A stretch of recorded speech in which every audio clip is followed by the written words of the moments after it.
तो फिर मुझे जो 13B का जो आवेदन बनाना था वो मैं बना चुकी थी। फिर उसके बाद फिर मैंने अपनी जो CPC की जो 10 सेक्शन है वो मुझे पढ़नी है, तो फिर वो मैं पढ़ने बैठ गई थी, जिसमें मैं आज 43 से स्टार्ट करने वाली हूँ। 43 से स्टार्ट करूँगी।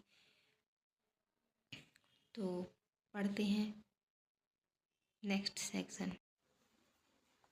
तो 43 है, जिन स्थानों पर इस संहिता का विस्तार नहीं है वहाँ के सिविल न्यायालयों द्वारा पारित डिक्रियों का निष्पादन। मतलब जिन स्थानों पर इस संहिता का विस्तार नहीं है वहाँ के सिविल न्यायालयों द्वारा पारित जो डिक्रियाँ हैं उनका निष्पादन 43 के अकॉर्डिंग होगा। फिर 44 है, जिन स्थानों पर इस संहिता का विस्तार नहीं है, मतलब जिन स्थानों पर इस संहिता का विस्तार नहीं है वहाँ के राजस्व न्यायालयों द्वारा पारित डिक्रियों का निष्पादन।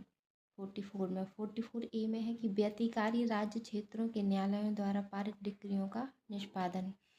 45 में है कि भारत के बाहर डिक्रियों का निष्पादन। 46 में है आज्ञा पत्र। इसके बाद 47 में है कि प्रश्न जिनका अवधारण डिक्री का निष्पादन करने वाला न्यायालय करेगा। जो प्रश्न है उनका अवधारण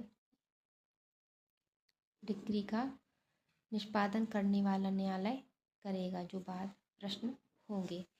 इसके बाद है कि 48 निष्पादन के लिए समय सीमा 48 में दी गई है। कुछ मामलों में निष्पादन वर्जित,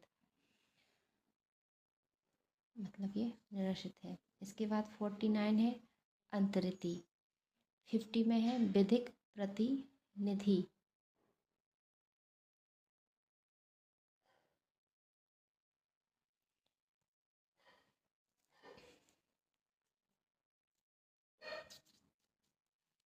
तो आगे पढ़ते हैं।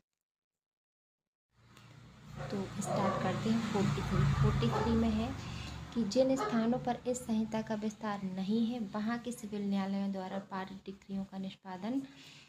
यदि कोई डिक्री जो किसी ऐसे सिविल न्यायालय द्वारा पारित की गई है जो भारत के किसी ऐसे भाग में स्थापित है जिस पर इस संहिता के उपबंधों का विस्तार नहीं है, या किसी ऐसे न्यायालय द्वारा पारित की गई है जो केंद्रीय सरकार के प्राधिकार द्वारा भारत के बाहर स्थापित है, मतलब जो इस केंद्र सरकार के प्राधिकार में नहीं आता है, अगर उस न्यायालय द्वारा